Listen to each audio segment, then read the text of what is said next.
Gospel of Mark chapter 8 verse 34, we read like this. He called the crowd with his disciples and said to them, if any want to become my followers, let them deny themselves and take up their cross and follow me. My dear brothers and sisters, we are in the Holy Week. Many parishes, there is way of the cross.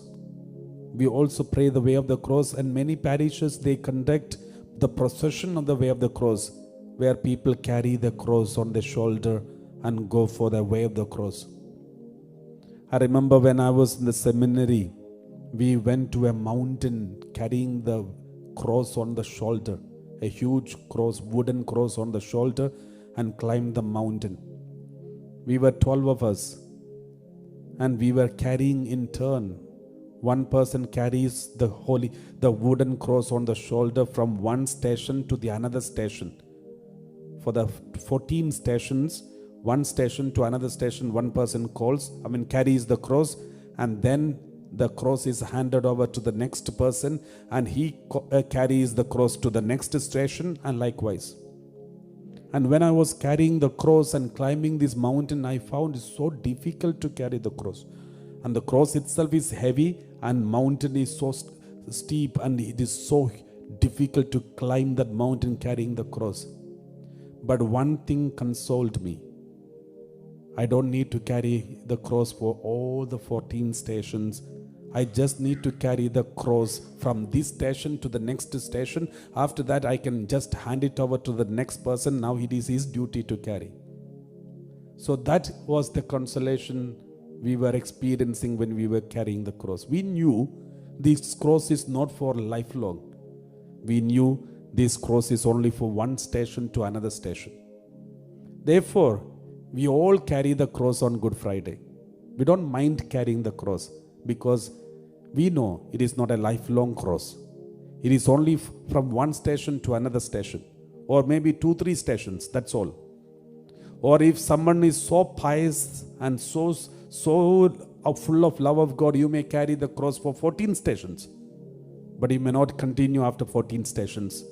After 14 stations, you may keep the cross somewhere and somebody will carry it and you will go peacefully, thinking that you finished the way of the cross and you will go back home peacefully.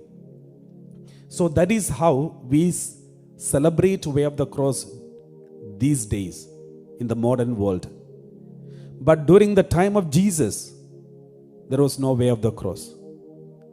There is only one thing.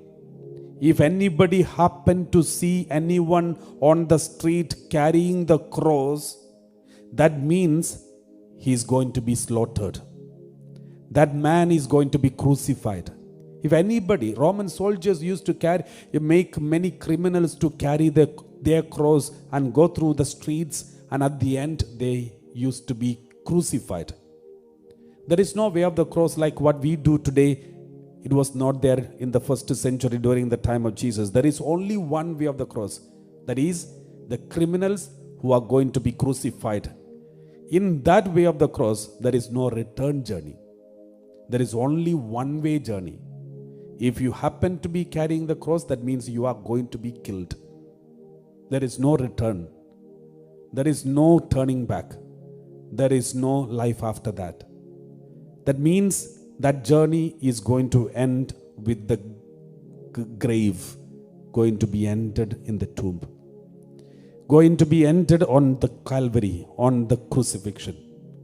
So seeing this, looking at this kind of carrying the cross, not today's way of the cross, but the first century carrying the cross, looking at this carrying of the cross, Jesus said, if any want to become my followers, let them deny themselves and take up their cross and follow me.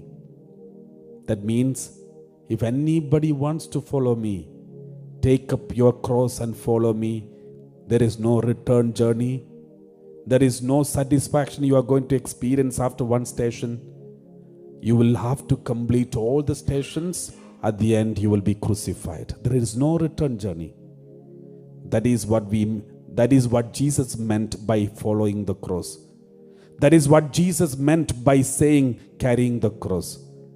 But in this modern world, we have different meanings. But the Lord has only one meaning. Only one meaning. There is no return journey. The end is crucifixion. Are you ready?